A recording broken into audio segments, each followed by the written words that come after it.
Fallout 1 et 2 ont clairement marqué l'histoire du RPG PC. Ils permirent entre autres aux réalistes virtuels d'échapper enfin au contexte médiéval fantastique présent dans 90% des RPG, Ultima en tête. Le jeu plaçait en effet le joueur dans un cadre post-apocalyptique justifiant l'un des autres points forts de ces jeux, leur scénario adulte. Our American way of life, isn't it grand? Peace, freedom, and bacon and eggs. Seems perfect. But what if it's not? Friends, your future may not be as secure as you think. Where will you be when the atomic bombs fall? I love those deer. Ce remake 3D échouant entre les mains d'un autre studio de développement avait donc de quoi faire peur aux plus naïfs des fans, même si ce studio n'a rien d'un novice en matière de RPG. Quelques membres de Bethesda ont donc fait le déplacement jusqu'à Paris pour présenter leur nouveau bébé, dont Pete Hines. Ce dernier cumule 9 années chez Bethesda où il officie en particulier sur Morrowind, Oblivion et bien sûr Fallout 3. There was a lot of stuff about Fallout that made it unique and special.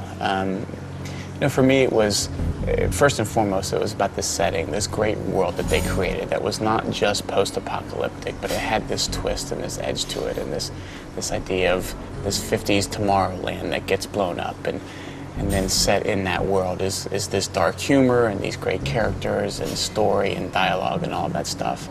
It was a very violent game for its time.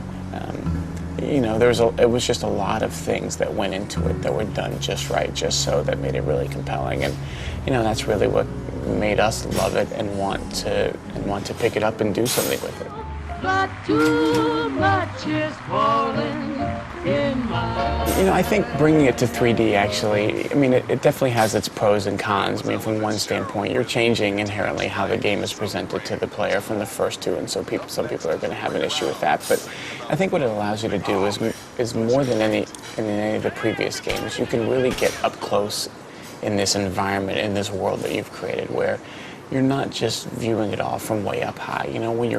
When you go in the vault, you're really in the vault. When you grow up, it's all around you, as opposed to kind of looking down on it. Or when a super mutant runs up to you, or a Deathclaw runs up to you, he's right there in your face. He's this gigantic creature. It just, it does add another sense of realism and immersion. I think, more than anything, we have enjoyed that aspect of it, that bringing this world to life.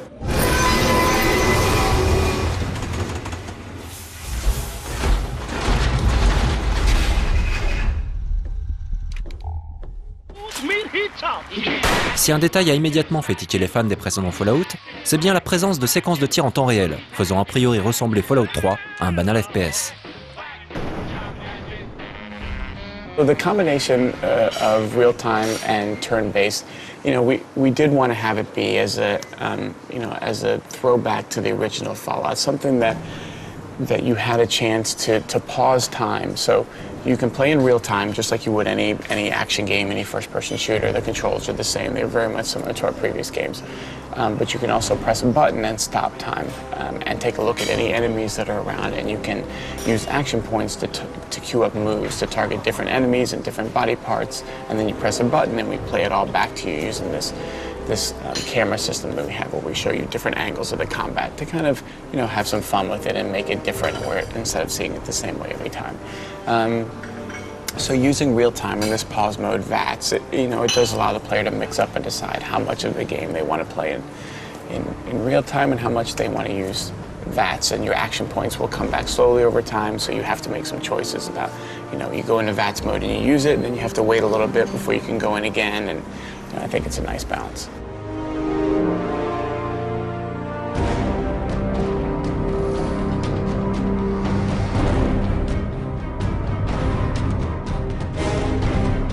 It's based off of the Oblivion engine. We obviously had to code and do a lot of stuff specific for Fallout in terms of, we're doing twice as much on the screen as we did in Oblivion, and it's running faster than it did in Oblivion. So obviously we spent a lot of time optimizing to run better on all these platforms and to do a lot of new things. Weapons combat with guns is very different than weapon combat with swords and shields and that kind of thing. So it was a combination of taking some of the things that we had in Oblivion and building on it, adding some brand new things, you know, and letting Fallout be its own game. So it's a mix of, but everything has been tweaked or modified on some level for Fallout for sure.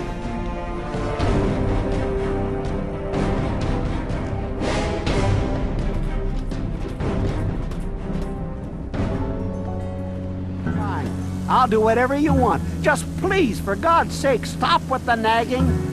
Ah, look at this! New blood! Tell me, boy, you ever hear of the Enclave? We love this idea from the original Fallout of you lived your whole life in the vault and then you get sent out into the wasteland. And so we said, well, what would that be like for the player?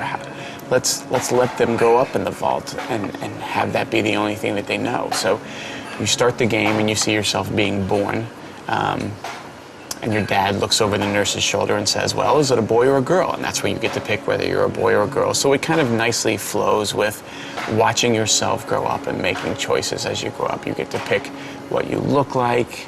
You get to pick, you know, what kind of things you want to be good at in terms of your abilities, your specials. Are you going to be particularly strong? Are you going to be smart? Are you going to be, you know, have high endurance, whatever it is.